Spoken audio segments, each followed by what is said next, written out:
hay una diferencia bien grande entre el acceso a salud, digamos que por dos categorías geográficas. Uno, rural versus urbano, y dos, por regiones naturales, que sería costa versus selva y versus sierra, ¿no? Donde, en conclusión, las personas que están ubicadas en espacios rurales demoran casi el doble que las personas que están ubicadas en lugares urbanos, y lo mismo para personas que están ubicadas en regiones como la selva y la sierra demoran más o menos casi el doble que las personas que están ubicadas en regiones como la costa.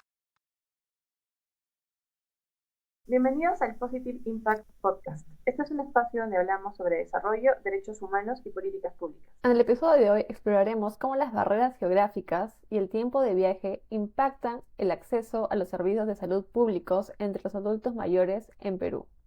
Nos acompaña Claudia Vivas, autora de un estudio que analiza este tema en detalle y destaca las barreras que enfrentan las personas mayores para recibir atención médica. Gracias por estar aquí y acompañarnos en esta conversación. Gracias por aceptar nuestra invitación para participar en el podcast. Solo para Ujú, explicarte más o menos qué es lo que queremos hacer acá. Bueno, ujú. Stephanie es economista, yo soy abogada y me especializo en derechos humanos. Y bueno, siempre que conversamos terminamos hablando sobre temas de desarrollo.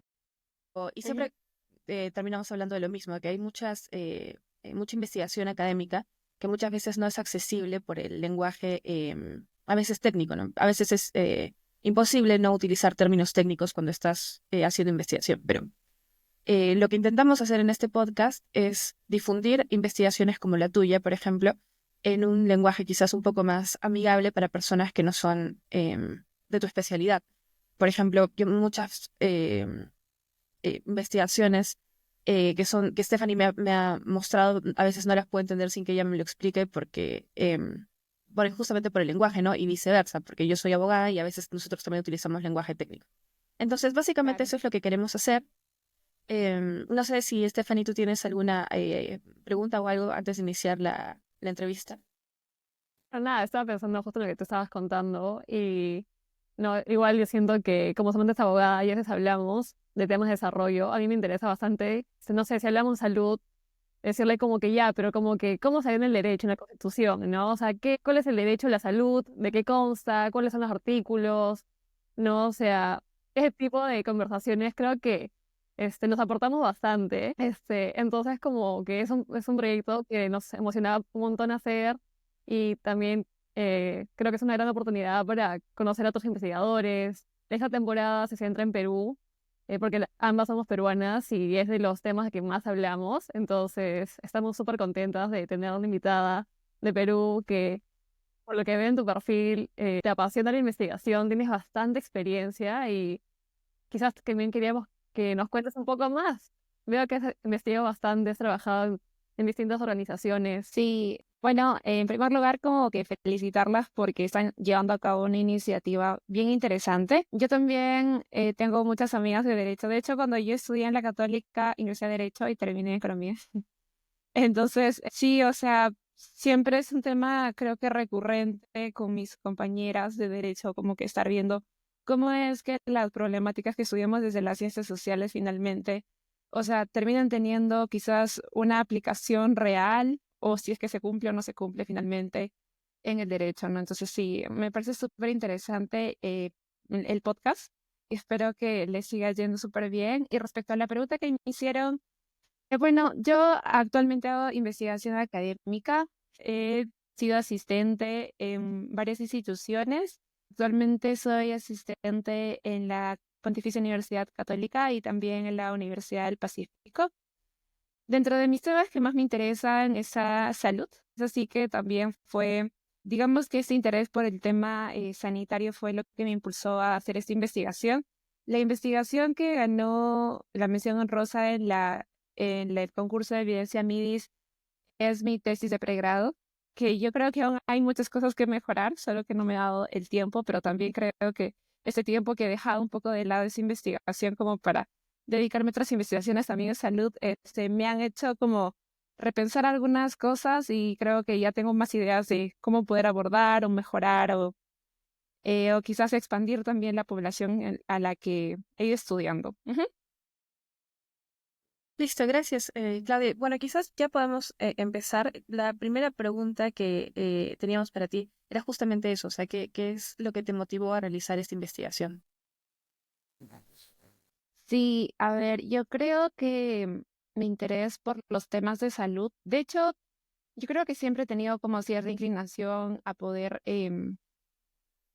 conocer, investigar, o siempre he tenido mucha empatía por los temas sociales, entonces como que siempre he estado como muy atenta a las cosas que sucedían o las cosas que eran justas o no. Es por eso que quizás empecé estudiando derecho, pero al final me di cuenta que más me gustaba la investigación. Y yo creo que, digamos que el hito clave para definir mi interés por los temas de salud fue durante la pandemia y que desde el lado de la economía, creo que por lo menos en Perú no se ha investigado, no se investiga mucho los temas de salud. Yo creo que una limitación grande también son como las bases de datos y también que las personas se interesen por estos temas, ¿no? Entonces, yo creo que mi motivación principal ha sido como una motivación bastante personal y luego como he ido, digamos, ya aterrizando el tema de investigación ha sido ya por ayuda, por estar conversando con profesores y también con mi asesor de tesis. Y vi que como parte de tu investigación empleaste las ah, fuentes de base de datos del ENAJO. Y quisiera que nos expliques un poco, por empezar, qué es Lenajo y qué clase de cifras empleaste aquí. Ya. Bueno, la encuesta nacional de hogares, la ENAJO, es una encuesta que recoge el Instituto Nacional de Estadística e Informática, que es el Instituto Nacional que recoge prácticamente todas las encuestas y censos nacionales en el Perú. Y la ENAJO es una encuesta bastante importante porque permite encuestar a hogares y les hace una serie de preguntas sobre muchos temas, ¿no? Esta encuesta está dividida por módulos, por ejemplo, es el módulo de características de la vivienda, características del hogar, etcétera. Y yo principalmente me he enfocado en el módulo de salud, donde se hacen preguntas sobre si es que o sea, sobre si es que los miembros del hogar han tenido problemas de salud, si es que han ido a centros o establecimientos de salud, a qué tipo de establecimientos de salud han ido, si es que han hecho algún gasto, etcétera, ¿no? Entonces, yo principalmente usé el módulo de salud, sin embargo, para poder generar algunos otros indicadores, usé algunas otras bases secundarias para mi investigación, pero que siguen siendo bastante relevantes dentro del ENAO, como el módulo de empleo o el módulo de educación posiblemente. Y bueno, o sea, solo resaltar que la ENAO es una encuesta muy importante que nos permite generar indicadores actualmente para el Perú y generar también investigación. Ujú. Y cuando iniciaste tu investigación, ¿qué es lo que esperabas encontrar o confirmar? Y bueno, ¿cuáles han sido los principales hallazgos de tu investigación? Ya, cuando yo inicié la investigación, tenía la esperanza de poder, no estaba como muy segura cómo enfocar o cómo llegar. Como que no tenía muy clara qué es lo que quería hacer, pero algo sí tenía, de algo sí estaba segura. Quería hacer como una clase de análisis espacial sobre el acceso de salud, pero no estaba muy segura como cuáles eran los medios o qué usar, etcétera. Porque creo que uno de mis temas de interés es el análisis espacial y geográfico, entre conversaciones con profesores que eran como más especialistas en los temas, nos dimos cuenta que había una brecha en la literatura en la cual no se hablaba mucho sobre las barreras geográficas del acceso a los servicios de salud. Entonces, es por eso que la investigación que hago está enmarcado desde el lado de la demanda, desde el lado del consumidor, cómo es que finalmente ellos pueden llegar a demandar estos servicios, ¿no? Y una de estas barreras, como les digo, la geográfica no había sido muy investigada, yo creo que principalmente por la limitación de los datos.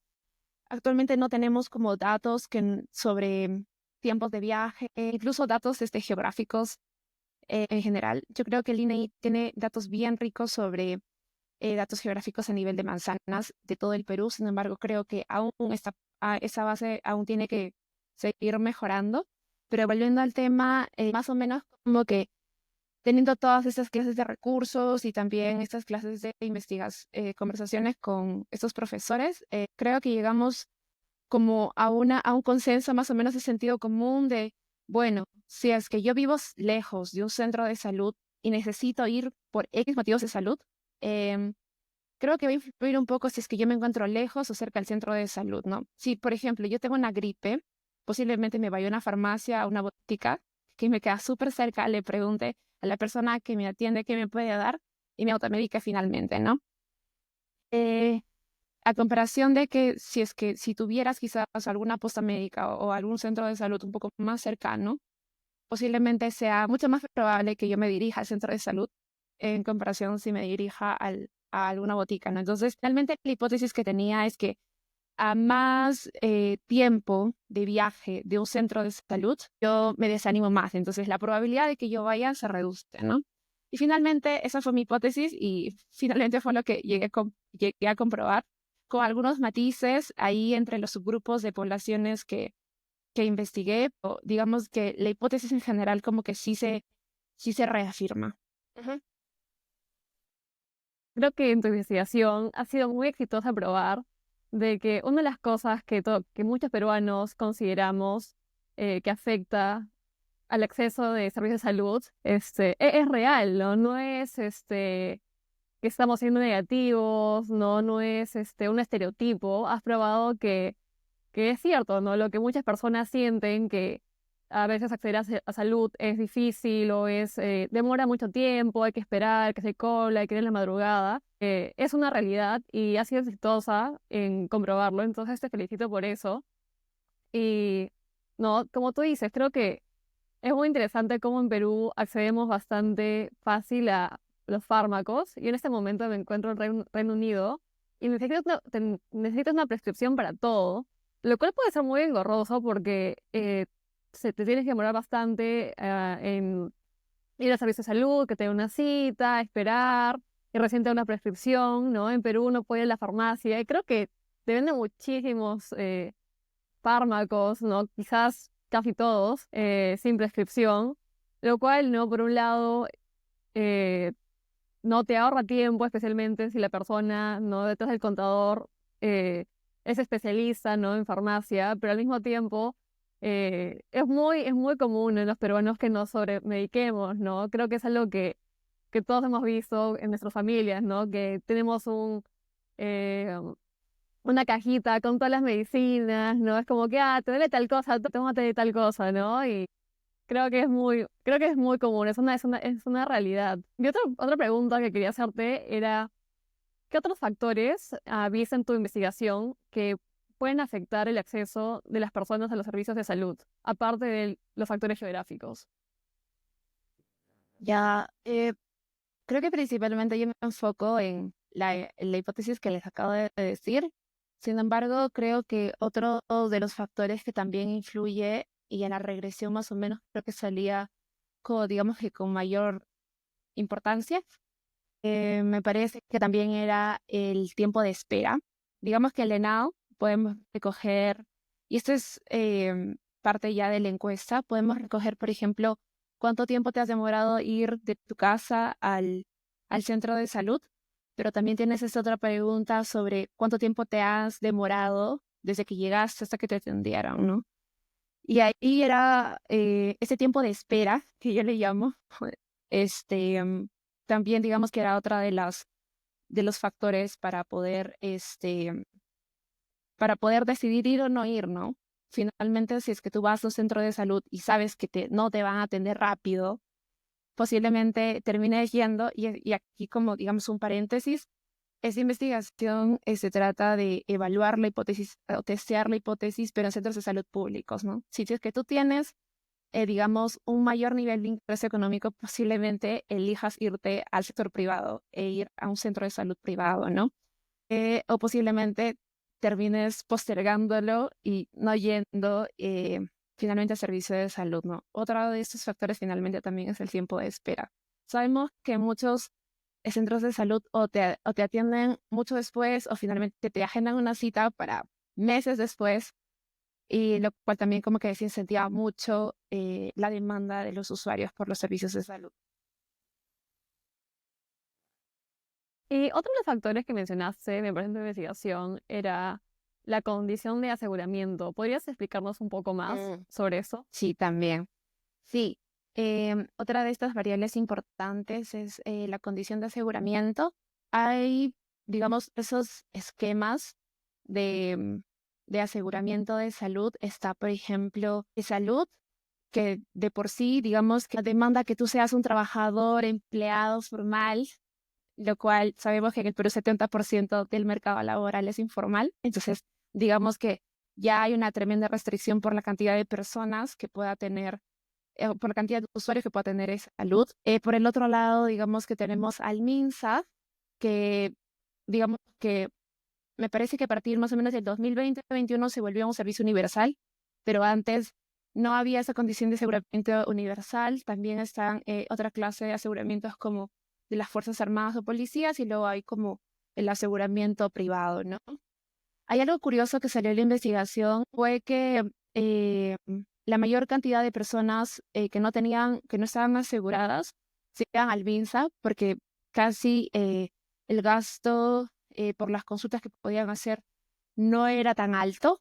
Sin embargo, por ejemplo, las personas que estaban aseguradas en salud tendían a irse específicamente de salud. Entonces, para ellos era un poco indiferente el tiempo de viaje, porque finalmente terminaban sí o sí yendo a salud, ¿no? A diferencia de las otras personas que no estaban aseguradas, que posiblemente sí tenían una mayor probabilidad de finalmente no ir, a comparación, por ejemplo, de personas que estaban aseguradas de salud, que terminaban yendo a pesar de que su tiempo de viaje como mucho más alto a comparación de otras personas, ¿no? Eso fue algo que me llamó mucho la atención.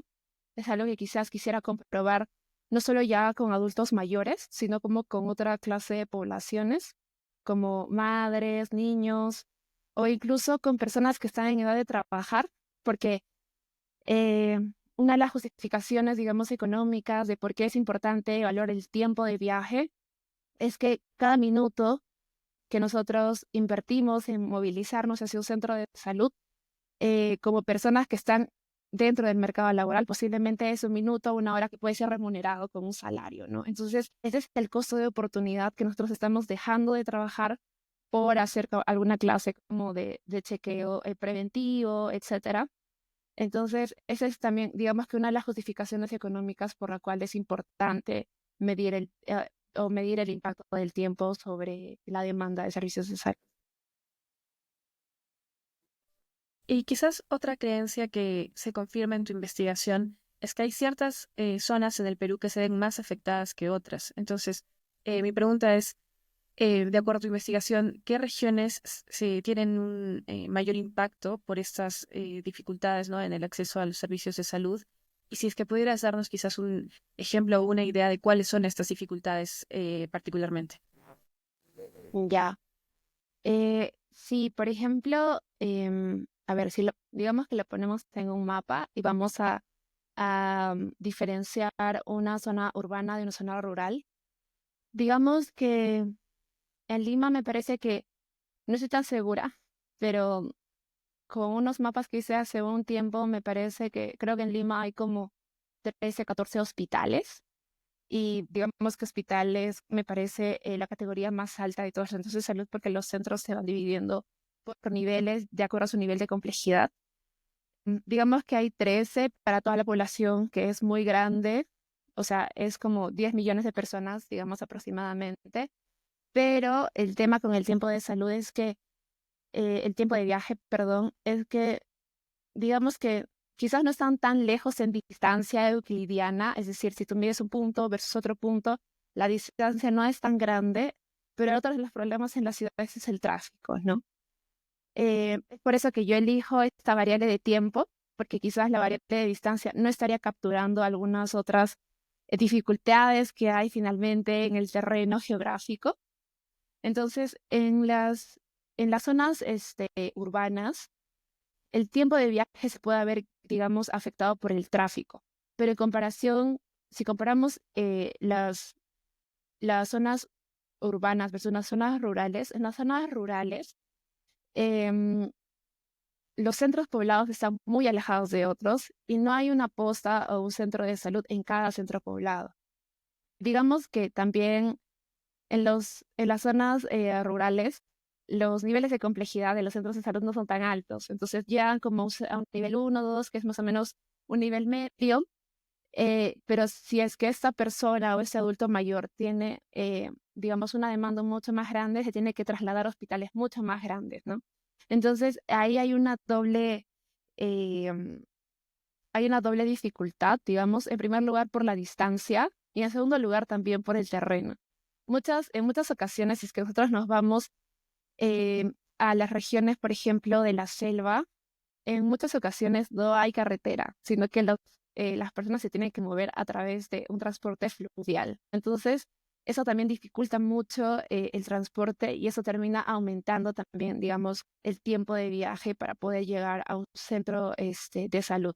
Digamos que aquí quiero hacer un énfasis, es que un supuesto que yo he hecho para esta investigación es que la persona que está accediendo al servicio de salud es el servicio de salud más cercano que le queda, digamos que restringido al tipo de aseguramiento, ¿no?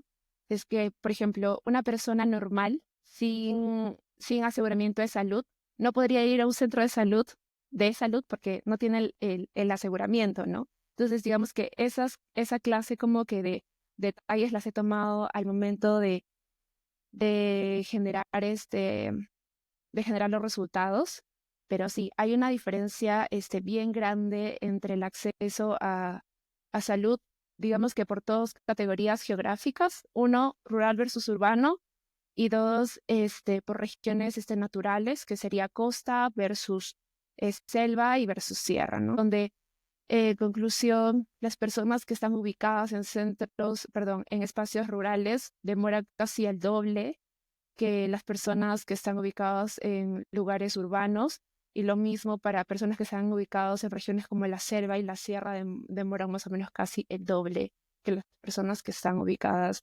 en regiones como la costa. No, y como tú dices, es muy común que las personas con recursos puedan viajar a ciudades más grandes, donde hay hospitales, ¿no? Donde hay las instalaciones para atenderse. Especialmente creo que en Perú muchas personas que tienen los medios viajan de Lima, especialmente si pertenecen a las Fuerzas Armadas. Hay grandes hospitales en Lima para quienes trabajan en las Fuerzas Armadas, para quienes son profesores, ¿no? Ahí se puede ver bastante la desigualdad en acceso, ¿no? Que es lo que tú también nos estabas comentando. También me interesaría saber un poco más de en qué se diferencia tu investigación a otras investigaciones que existen sobre el acceso a salud en el Perú. Ya, es una pregunta interesante porque de todas maneras sigo tratando de ver cómo es que mi aporte puede cuadrar un poco en toda la literatura.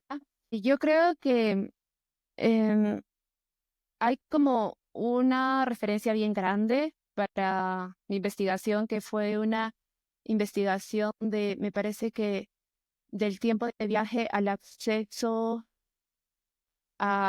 como que de centros en general, o sea, centros de salud en general, que lo hizo, me parece, el autor se llama Carrasco Escobar y otros autores, que ellos midieron como el tiempo de viaje promedio por distrito para el acceso a centros de salud. Digamos que esa fue una de las investigaciones que me motivó mucho como que a seguir en este tema. Sin embargo, yo encuentro ahí como algunas, digamos que desventajas, porque la investigación que les comento, digamos que principalmente era descriptiva y lo que yo quería hacer era generar alguna clase de correlación o causalidad. Aunque no llego a establecer una causalidad en sí, pero sí, digamos, alguna clase de correlación. Entonces, digamos que esta investigación es una como que de las que me motivó, pero sin embargo creo que faltaba mucho, por ejemplo, aterrizar un poco a áreas un poco más pequeñas o poblaciones más específicas, ¿no? Entonces, creo que el aporte por mi lado ha sido quizás tener una población específica y poder generar alguna clase de correlación o tratar de establecer alguna clase de causa, ser un poco más minuciosa en esas características, por ejemplo, secundarias de las personas, pero importantes en temas de salud como el aseguramiento, para poder generar unos tiempos de viaje como más precisos. Y en segundo lugar, creo que a pesar de que este es un tema que parece relevante. A mí me sorprendió bastante que cuando hice la revisión de literatura, en Perú no había muchas investigaciones que se hayan tomado el tiempo de evaluar el tiempo de viaje en una coyuntura de salud, ¿no? Entonces, digamos que si bien está esta investigación de Carrasco Escobar, tampoco hay muchas otras investigaciones. Me parece que hay otra investigación específicamente para la zona, para la Amazonía, pero también termina siendo muy descriptiva. Digamos que como economista trataba de darle alguna clase de sustento también teórico, económico, de por qué es importante el tiempo, ¿no? El tiempo de viaje finalmente es un costo de oportunidad que las personas estamos perdiendo o estamos decidiendo dejar de percibir quizás un salario para ir a un centro de salud. Y en segundo lugar, también trataba de generar alguna clase como que de causalidad. Por ejemplo, aquí solo como un paréntesis, y es que los resultados que yo finalmente hallo es que están en términos de probabilidades. ¿Qué tan probable es que tú vayas al centro de salud condicionado al tiempo de viaje que te has demorado, ¿no? Entonces, digamos que esta clase de lectura también hace que los resultados sean leídos de una forma un poco distinta a comparación de que solo sea, digamos, un análisis meramente descriptivo, porque me da la impresión de que quizás pueda ayudar un poco como a generar mejores políticas, a tomar mejores decisiones, ¿no? En términos de probabilidad, digamos que el resultado, el mensaje también, digamos, como que me parece que cala un poco más. Sí, yo creo que tu investigación ha dejado bastantes cosas, ¿no?, que pensar. Con Sam no hablábamos de que si el tiempo de viaje afecta la probabilidad de que un adulto mayor eh, no atienda a un servicio de salud, quizás es probable que también afecte la posibilidad que otras poblaciones vulnerables, como los niños o las mujeres embarazadas, accedan al servicio de salud, ya que, como tú dices, esto significa incurrir en un costo de oportunidad, especialmente para aquellos que trabajan, que reciben remuneración diaria o que cuentan con un ambiente laboral inflexible, ¿no? Que también creo que es una realidad en Perú. Y con Sam hablábamos de que, como te decía, tu investigación da pie a muchas otras investigaciones, y una de ellas sería quizás para nosotras, que estamos tan interesadas en esta intersección de derecho y economía de desarrollo, es cómo quizás afecta la inflexibilidad en el ambiente laboral, ¿no? En la Ujú. probabilidad de acceder a un servicio de salud, ¿no? Creo que es algo que muchas personas en Perú experimentan, ¿no? Todos los días, ¿no? Que te den permiso en, creo, la mayor parte de ambientes laborales es bastante improbable, a menos que no sea de verdad, no, verdaderamente una Sí. urgencia. Y justamente sobre lo que decía Stephanie, sobre que es posible que otras poblaciones vulnerables se vean afectadas por estas mismas barreras. Si bien tu investigación no se dirige específicamente a otras poblaciones vulnerables, ¿tú crees que podría ser aplicable a tus hallazgos a poblaciones en similares circunstancias? Sí, y de hecho, digamos que eso es a lo que quiero apuntar. Digamos, tener como ese análisis de cómo influye el tiempo de viaje en el acceso a los servicios de salud, digamos que posiblemente a toda la población, y luego ir como analizando cómo es que se comporta este factor del tiempo de viaje por grupos, el grupo de adultos mayores, el grupo de mujeres, no sé, embarazadas, el grupo de niños, que, por ejemplo, en el caso de niños tienen que ir con un acompañante. Entonces, digamos que quizás ahí la carga del tiempo no solo sea por el niño, sino también sea por la mamá o el papá o la abuela, que están dejando de hacer otras clases de cosas por llevar al niño a un centro de salud, ¿no? Entonces, yo creo que sí es aplicable. Digamos que el mayor reto ahí son como que generar los tiempos y finalmente trabajar las bases de datos, que es algo que también he estado viendo cómo hacerlo de forma muy creativa. Pero, por ejemplo, algo que yo quería como, eh, digamos, como que aportar a la discusión que tienen ahora, es que eh, si bien yo elegí la encuesta nacional de hogares, que me permite tener este tiempo de viaje, y he hecho como, digamos que he hecho una serie de limpieza de datos y he terminado una imputación y he tenido finalmente esta variable de tiempo de viaje. También hay otra encuesta muy rica que se enfoca en mujeres y niños, que es la ENDES, ¿no? Que es una encuesta de salud, digamos que enfocada mucho en madres y niños. Y esta encuesta en realidad, que en inglés se llama la DHS, es una encuesta estandarizada a nivel mundial, así que digamos que tiene información súper rica. Sin embargo, un reto de investigación es que yo no puedo unir estas dos bases, estas dos encuestas, porque no tienen el mismo diseño muestral.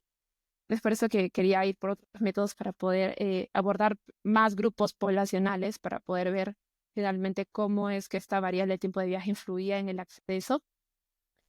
Y por otro lado, por ejemplo, cuando hablamos del mercado laboral y que finalmente hay como una serie como que de procesos para que te den incluso permiso para poder ir en el horario laboral a una consulta médica.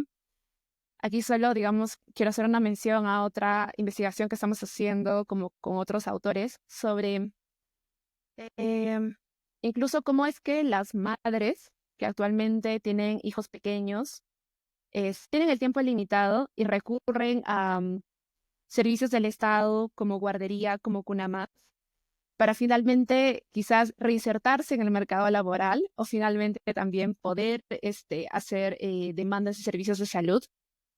Y algo que hemos ido encontrando es que, por ejemplo, para las madres, incluso tener ayuda con el cuidado de los niños, no necesariamente influye en su reinserción en el mercado laboral o en la demanda de servicios de salud, porque finalmente parece que pesan mucho las normas sociales, de que si tú eres mamá, tienes que cuidar a tu hijo, etcétera.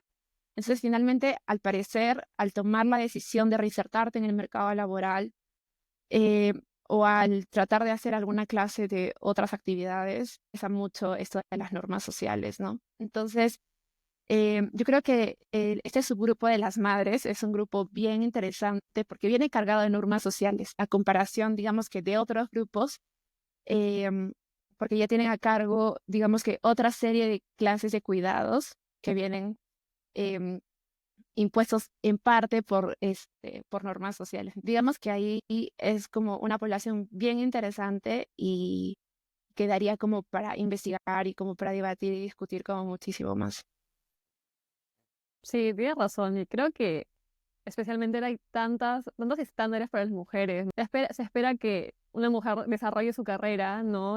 Creo que ahora es no tan común como antes ser ama de casa, ¿no? Que muchas mujeres cuentan con educación universitaria, trabajan, pero al mismo Ujú. tiempo también se esperan que eh, se encarguen de su casa, que cocinen, que cuiden a sus hijos, ¿no? No porque están en el mercado laboral significa que ya no tienen esas obligaciones, ¿no? De cuidar de su casa, cuidar a su marido, cocinar. No, es bastante complejo, ¿no? Y también por lo que lo hace interesante para investigar.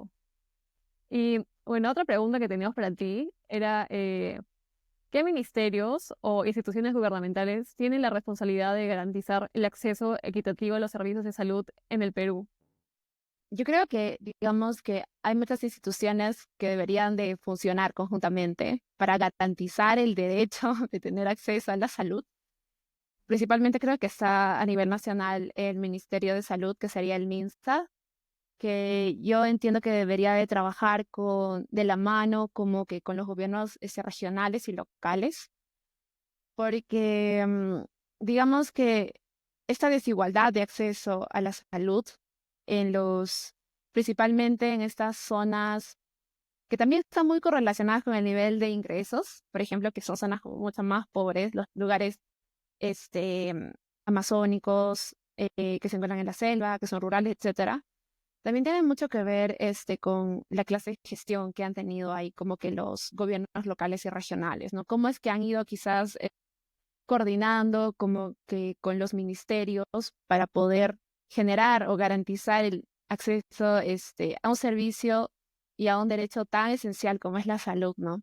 Yo creo que eh, eh, yo creo que esos son, digamos, entes políticos responsables. Pero actualmente vemos que en realidad no hay como mucha coordinación, o si hay coordinación posiblemente hayan alguna clase de otros mil factores, pero digamos que idealmente yo creo que esas deberían ser como las instituciones que deberían de coordinar continuamente, eh, y garantizar el derecho a la salud, ¿no? Ujú. Y después de haber realizado tu investigación, ¿qué políticas o qué intervenciones tú podrías sugerir para mejorar el acceso a servicios de salud y para reducir estas barreras en el acceso a servicios de salud para personas mayores, ¿no? O para otras poblaciones vulnerables? Yo creo que a pesar de que, o sea, ahí nos podemos poner como muy creativos y creativas para finalmente diseñar políticas que nos permitan llegar a este objetivo, ¿no? Que más personas tengan demanda, ¿no? Y aquí, por ejemplo, ya yo siendo como muy economista, es como que ya, yo te garantizo la demanda, pero ¿qué pasa con el lado de la oferta, no? Tienen que hacer un match en algún punto. Y ahí viene el otro problema, ¿no? Y este es un tema que yo discuto un poco, digamos, en el marco teórico, que es el acceso versus la utilización. El acceso, digamos que yo lo he definido como que tú llegas al centro de salud, estás en la puerta y ya, accediste a un centro de salud. Otra cosa es la utilización, que tú llegas al centro de salud y el siguiente paso es que tú vayas, entres y hagas uso efectivo del servicio, ¿no? Entonces, y aquí viene como que ya, yo he analizado la parte de la demanda, de cómo es que finalmente digamos que el usuario se puede acercar mucho más a este servicio, pero el otro problema grande es la oferta que te dan, ¿no? Muchas veces llegas a un centro de salud, no es del nivel que te esperas, o a pesar de que, digamos, esto es una aposta, no tienen los servicios mínimos para poder cubrir tu demanda en ese momento, ¿no? Entonces, yo creo que las políticas tienen que ir por ambos lados, no solo por el lado de por la demanda, sino también por una coordinación, por el lado también como que de la oferta.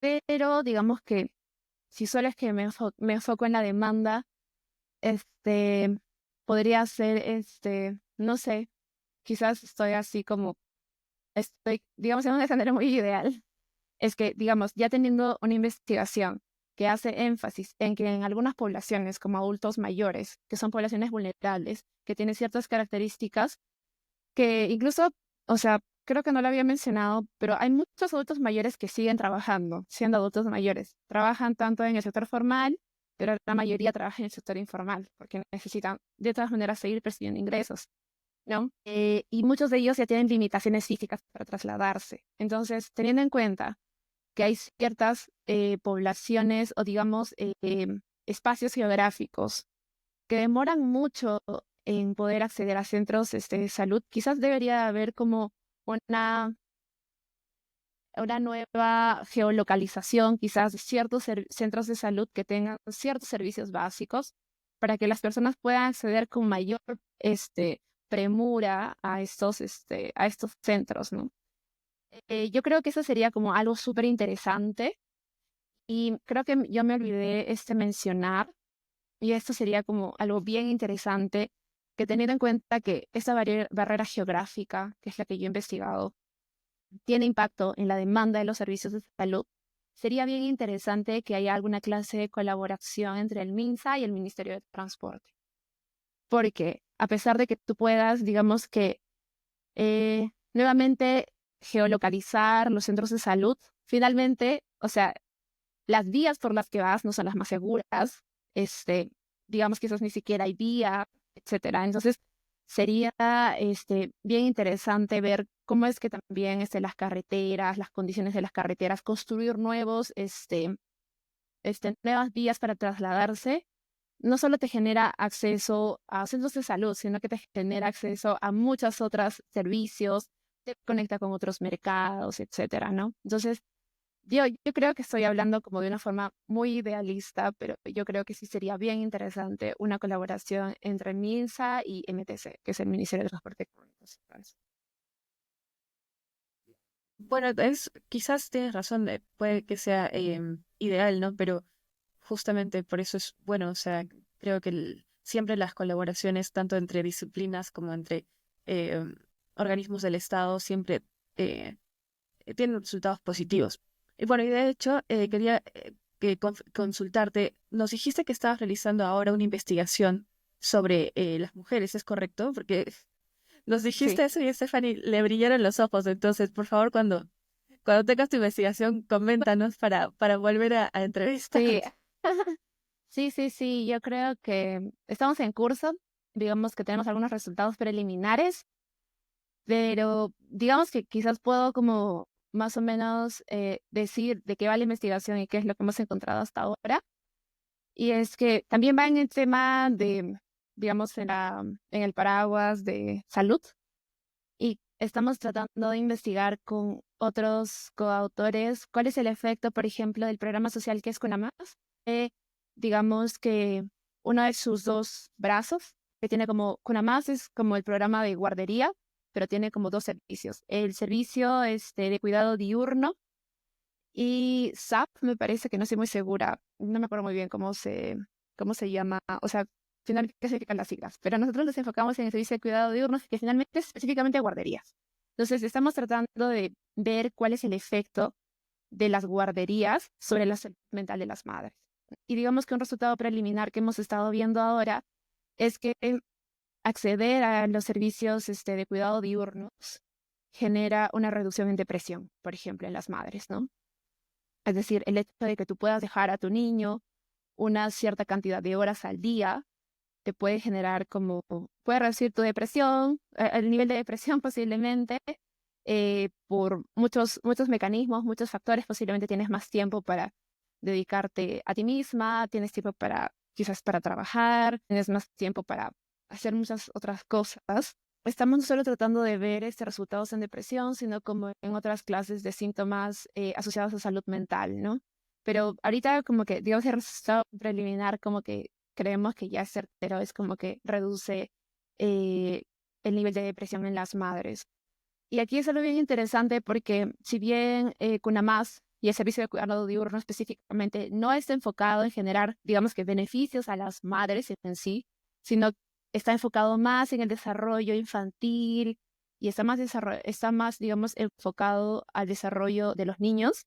También podemos ver que hay, digamos, como efectos spillover sobre las madres y posiblemente también sobre los hogares, ¿no? Que el efecto sobre los hogares creo que es otra investigación que recién estamos iniciando, que aún no tengo mucho que decir, pero como que es también como bastante interesante, por ejemplo, cómo este tiempo que se libera para las madres también permite liberar tiempo para otras o para otras miembros del hogar, ¿no? Y cómo es que ese tiempo que te liberas se usa, ¿no? O cómo es que, por ejemplo, el hecho de tener un niño dentro de casa hace que la, la asignación de los tiempos de los miembros del hogar como que se muevan un poco, ¿no? Finalmente, ¿quiénes terminan quedando los niños? Las mamás, las abuelas, las hermanas mayores, etcétera, ¿no? Entonces, como que toda esa clase como que de configuración de uso del tiempo dentro de un hogar también es como que bastante importante. Entonces, otra investigación, por ejemplo, que esperemos que salga pronto, como es que, por ejemplo, CUNAMAS también puede afectar en el uso del tiempo dentro de los hogares, ¿no? Ya sea las madres, los hijos, las mamás, los abuelos, las abuelas, que finalmente son las personas que terminan llevándose la carga de los cuidados del hogar o sobre las actividades del hogar. Que finalmente es como un trabajo, pero no es remunerado, ¿no? Entonces, digamos que esas son otras preguntas que nos hemos ido haciendo por ese lado. Bueno, esperamos que puedas compartir tus resultados con nosotros. Nos encantan este tipo de investigaciones, así que por favor avísanos por LinkedIn cuando ya estés publicando tu paper. Creo que nos has dado mucho que pensar. Justo ahora estaba yo pensando eh, creo que en Perú hay un enfoque mayor en lo que es en los tratamientos y no tanto la salud preventiva, ¿no? Y Ujú. también teniendo en cuenta que estas barreras geográficas que dificultan el acceso a los centros de salud, en casos, me imagino, donde las personas necesitan ser tratadas, esto afecta de manera aún mayor el uso de tratamientos preventivos, ¿no? Porque me imagino que dadas estas barreras las personas no prefieren utilizar su tiempo de manera más productiva y solamente atenderse si es que de verdad consideran que su condición es crítica y que lo amerita. Entonces me Sí. imagino que en tema de salud preventiva, estas zonas alejadas, con barreras geográficas, en la sierra, en la selva, me imagino que no hay bastantes cosas que mejorar. Y otro tema que también hablamos con Sam antes de reunirnos contigo, cuando estábamos leyendo el paper, era, ¿no? Más que todo reflexionar sobre la pandemia, ¿no? Y la posibilidad de futuras crisis sanitarias, o asimismo, como tú lo mencionas en tu paper, cada vez la esperanza de vida de las personas en el Perú es mayor, lo que significa que quizás de acá a 30 años, ¿no? Es que no se ha descentralizado los servicios de salud, los hospitales grandes, va a haber una crisis, un hacinamiento de hospitales, ¿no? Para las personas de nuestra generación, ¿no? La saturación del Sí, servicio. una saturación del servicio, ¿no? Especialmente en ciudades, ¿no? Una crisis en lugares donde la gente no puede acceder, ¿no? A los servicios de salud. Sí, me parece que una de las justificaciones para poder evaluar a esa población de adultos mayores es que digamos que la tasa de natalidad está cayendo, es decir, que las personas ya no quieren tener hijos, y por otro lado, la esperanza de vida está aumentando. Entonces, digamos que las personas están envejeciendo, pero sin tener hijos, ¿no? Entonces, finalmente nos hace preguntarnos de hacia dónde estamos yendo, hacia dónde está yendo el sistema sanitario, ¿no? Hacia qué tipo de personas va a tener que atender de aquí a unos años, ¿no? Y lo que estamos viendo finalmente es que la población va a envejecer y que vamos a necesitar quizás que se ofrezcan servicios dirigidos a esta clase de perfiles que van a ser, o sea, personas con mayor edad, o sea, más envejecidas. Y quizás es algo que no estoy segura qué clase de políticas se hayan estado implementando, pero, por ejemplo, mientras yo hacía la investigación, veía que en otros lugares o en otros países o en otros continentes donde ya la población ha envejecido y también la tasa de natalidad es baja, ha habido otra clase como que de intervenciones en la cual no es necesario que los adultos mayores salgan de sus casas, sino es que hay servicios de salud que van a las casas de los adultos mayores. Entonces, digamos que ahí es como otro diseño, por ejemplo, de acceso, porque teniendo en cuenta que la mayor cantidad de tu población es adulta mayor, o sea, ¿cuál sería la necesidad de que quizás vayan a un centro de salud si es que, por ejemplo, hay una política de que más bien los servicios públicos de salud vayan a las casas, ¿no? Entonces, es algo como bien interesante, quizás como mirarlo de otra forma, o quizás diseñar una política que pueda estar enfocada en esa clase de poblaciones para reducir quizás esta clase de barreras, porque los adultos mayores que ya no pueden movilizarse, quizás poco vale el tiempo de viaje porque finalmente no pueden movilizarse. Entonces, yo creo que hay mucho que discutir. Quizás yo esperaría que dentro de unos años como que vuelva a ser como más importante, o sea, más relevante el hecho de que la población está envejeciendo, y no solo por el sistema de salud, sino en general. Los mercados de trabajo también van a tener que adaptarse a personas mayores, no sé cómo sería el sistema de pensiones, etcétera, ¿no? Entonces, creo que este enfoque de tener presente al envejecimiento de la población es algo que como tomadores de decisiones o como personas que diseñan políticas públicas tienen que tomar en cuenta. Hace poco yo no tenía idea de esto, pero hace poco me enteré que en Estados Unidos, por ejemplo, pasa lo que tú mencionas, ¿no? De que el personal médico va a la casa de las personas, usualmente son adultos mayores, no solo para hacer las citas médicas, sino hacen citas de seguimiento. Y muchas veces como en estados donde hay mucha población migrante, tienen servicios perfectos de intérpretes. Entonces, eso también es un gran problema en el Perú, que recién he pensado. Muchas zonas que no solo no tienen acceso a salud, también no tienen acceso a la comunicación con el personal de salud, o una comunicación adecuada por la barrera del lenguaje. Nosotros tenemos más de 40 lenguas en el Perú.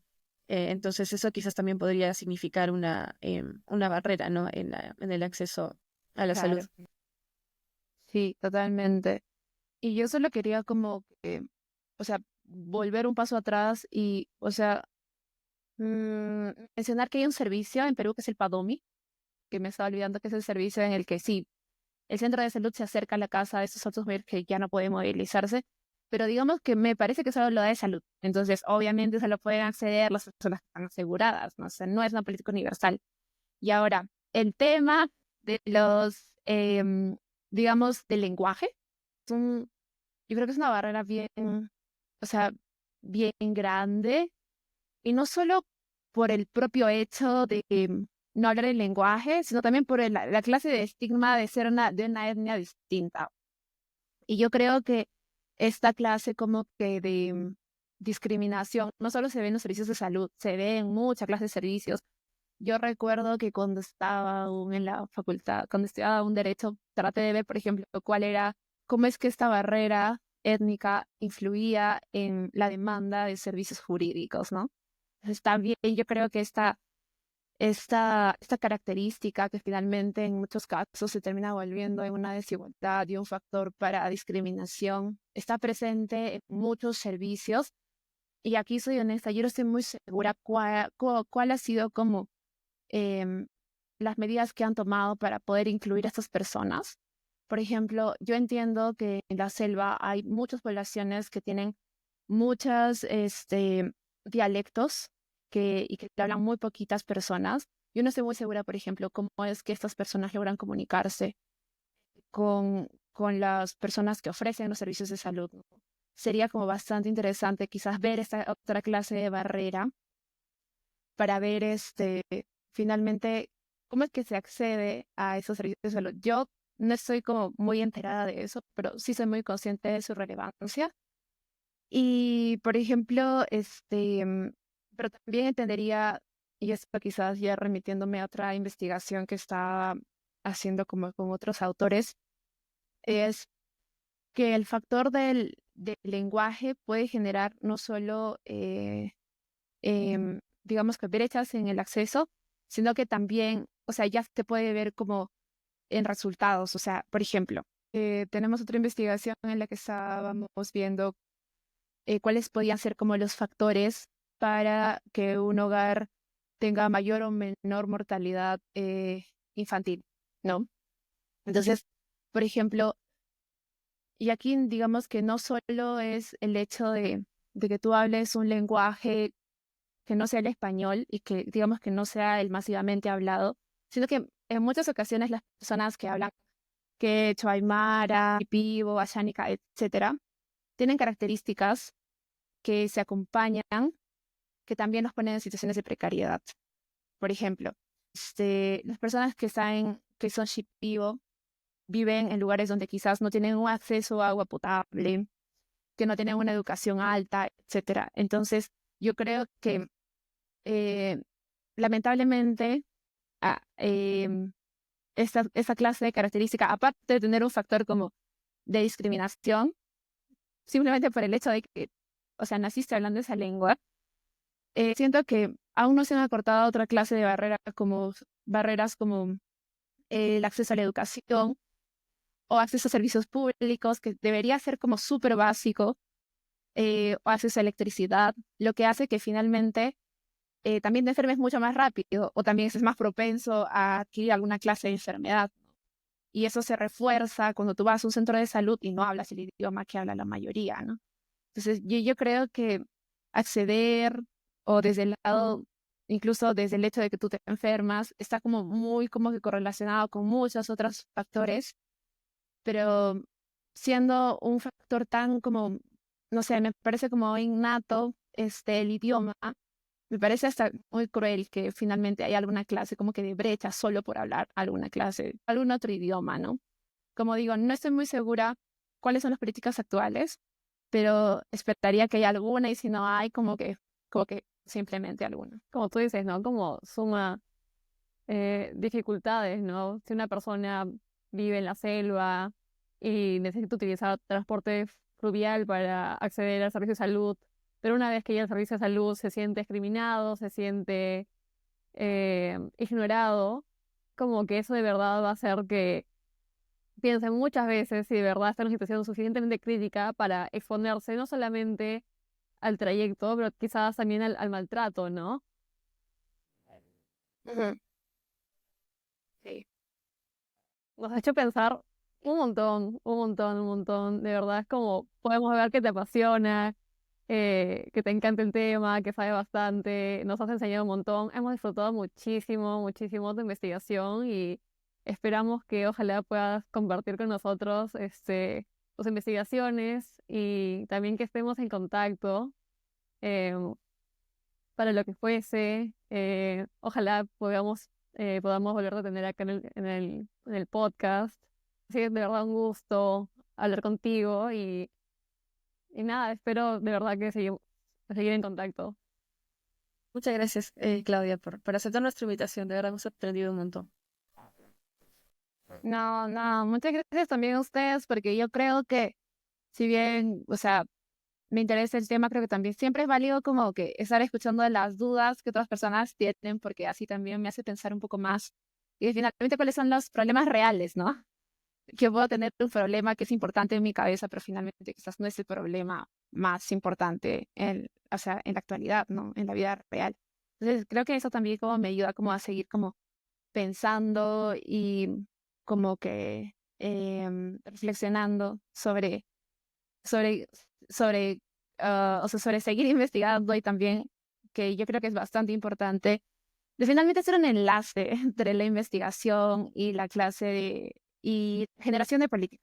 Yo sé que es un reto bien grande, muy complicado o sea, por todos los procesos que tienes que pasar, pero esperaría de que, a pesar de que no, quizás algunas investigaciones no escalen, no tengan esta clase de escalabilidad, o sea, por lo menos que otras personas lo tengan presente, o sea, que entiendan de que hay ciertos problemas que son relevantes, que están presentes y eh, y que quizás hay formas de poder abordarlo. Y esperaría que así como que más personas se enteren y por ahí quizás alguna futura gestora o tomadora de decisiones como que lo tenga presente. Y eso. Y muchas gracias por invitarme. Yo también he disfrutado mucho hablar con ustedes. Espero que podamos volver a conversar. No estoy segura cuándo van a salir las próximas investigaciones, pero si por ahí sale, como que igual les aviso. Gracias por acompañarnos en esta conversación. Nos vemos en el próximo episodio.